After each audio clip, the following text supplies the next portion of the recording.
In the early 1900s, while Hollywood was making feature films in backlots across Los Angeles, a different breed of filmmaker was venturing deep into the icy North American Arctic to make films unlike any others.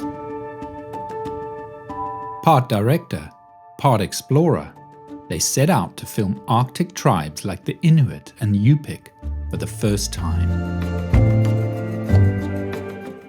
The unique films they made give us a glimpse, hundreds, even thousands of years into the past, of a people so well adapted to their environment that it's in their DNA.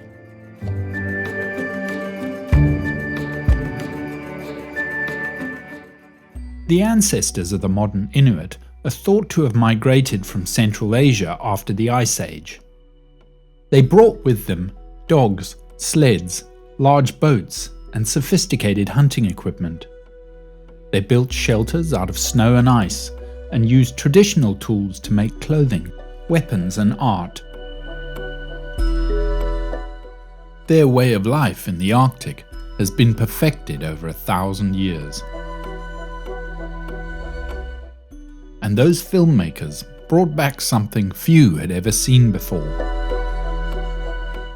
Millenia distilled into a brief moment of film. A fleeting glimpse of an ancient world.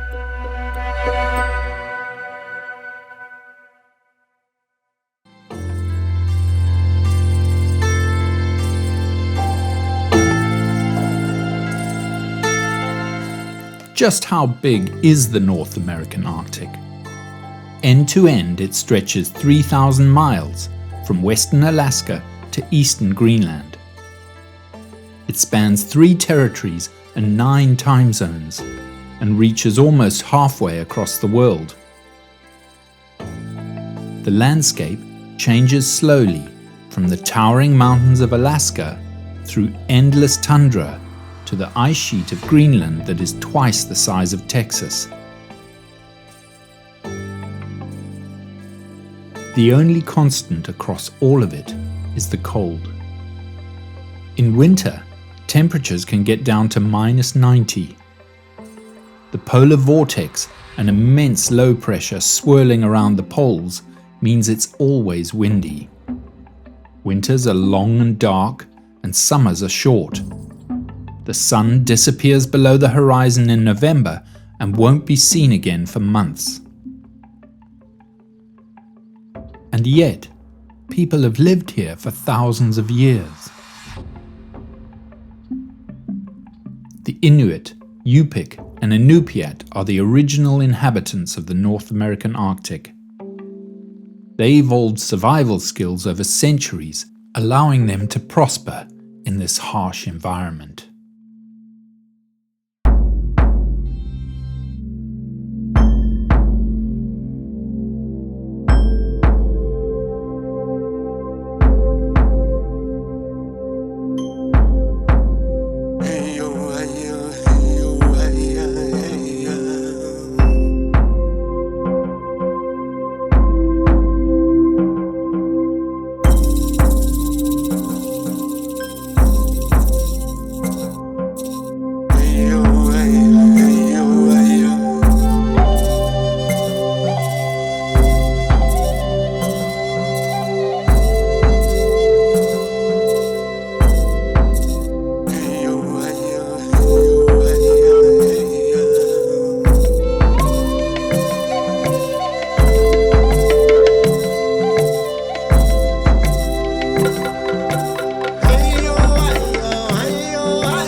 The Inuit were nomadic.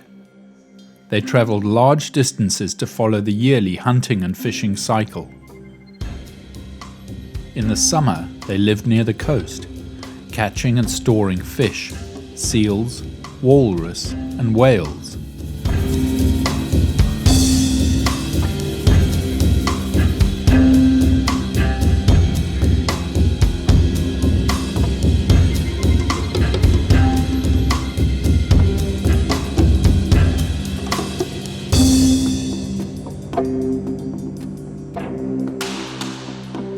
In the winter, they would follow the caribou into the Arctic tundra.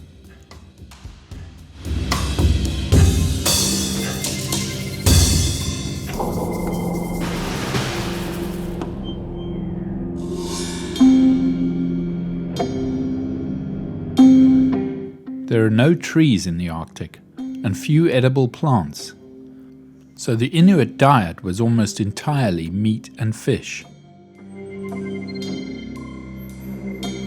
And they were deadly hunters.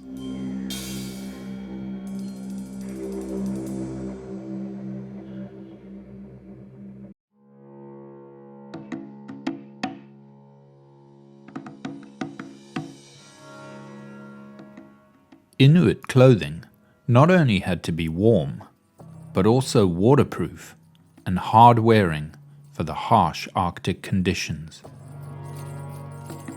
Traditionally, Inuit clothing is a parka or anorak, made of animal hides like sealskin and caribou. This is combined with trousers, several layers of boots, and mitts.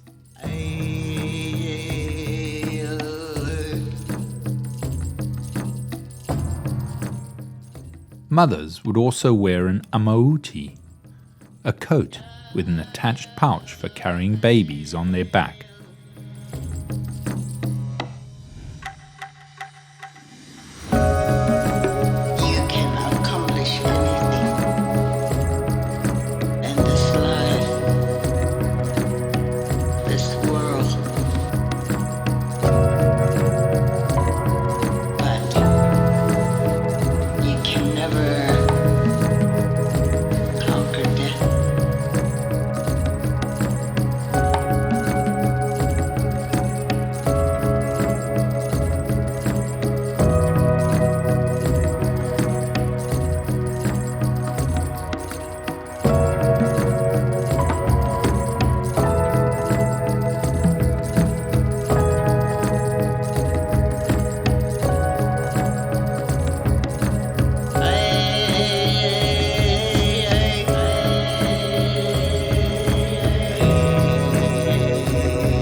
In the Inuit language, igloo simply means house. Whether it's snow, a tent, or wood structure. Snow igloos were used as family homes and shelters by the Inuit in Canada and Greenland. They were also used as temporary shelters on hunting trips. And there's a good reason for that. In a howling snowstorm, it can be over 100 degrees warmer inside an igloo.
I think over again my small adventures, my fears, those small ones that seemed so big.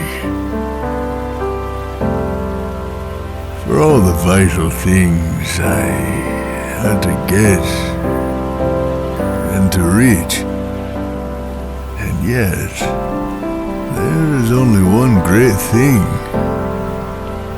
the only thing, to live to see the great day that dawns, and the light that fills the world.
Asanina hunakba Himaru